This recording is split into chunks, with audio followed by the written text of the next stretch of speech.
আমার বাসায় কাজ করে গেছে পিয়ন, সে এখন 400 কোটি টাকার মালিক। সাবেক প্রধানমন্ত্রী শেখ হাসিনার 400 কোটি টাকার পিয়নের অর্থ পাচারের অনুসন্ধান শুরু করেছে পুলিশের অপরাধ তদন্ত বিভাগ সিআইডি। মঙ্গলবার সিআইডির অতিরিক্ত পুলিশ সুপার ও মিডিয়া কর্মকর্তা আজাদ রহমান এ তথ্য জানিয়েছেন। সিআইডির এই কর্মকর্তা জানান, সাবেক প্রধানমন্ত্রী শেখ হাসিনার বাসভবন সুধা সদনের ব্যক্তিগত স্টাফ হিসেবে নিয়োগ পেয়েছিলেন জাহাঙ্গীর আলম। পরবর্তীতে শেখ হাসিনা প্রধানমন্ত্রী হলে তিনি নিজেকে প্রধানমন্ত্রীর ব্যক্তিগত সহকারী হিসেবে পরিচয় দেওয়া শুরু করেন। প্রধানমন্ত্রীর ব্যক্তিগত কর্মচারী পরিচয় ব্যবহার করে আওয়ামী লীগের পদ, চাকরিতে নিয়োগ ও বদলি বাণিজ্য করেন জাহাঙ্গীর।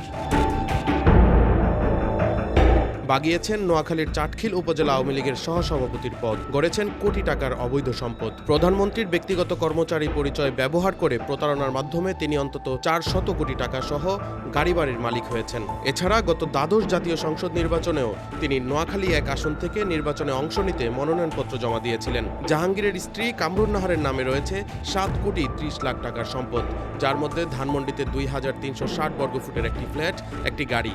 এছাড়াও অংশীদারি ফার্মে মূলধন প্রায় 6.5 কোটি টাকা।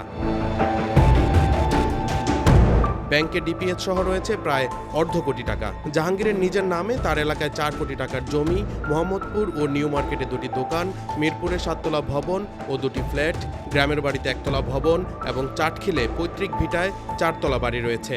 অস্থাবর সম্পদ হিসেবে জাহাঙ্গীরের নগদ ও ব্যাংক মিলিয়ে 2 কোটি 52 লাখ টাকা সহ ডিপিএস, এফডিআর রয়েছে কয়েক কোটি টাকার। পিয়ন জাহাঙ্গীরের বিরুদ্ধে মানি লন্ডারিং আইনে এই অনুসন্ধান চালানো হবে বলে জানিয়েছে সিআইডি।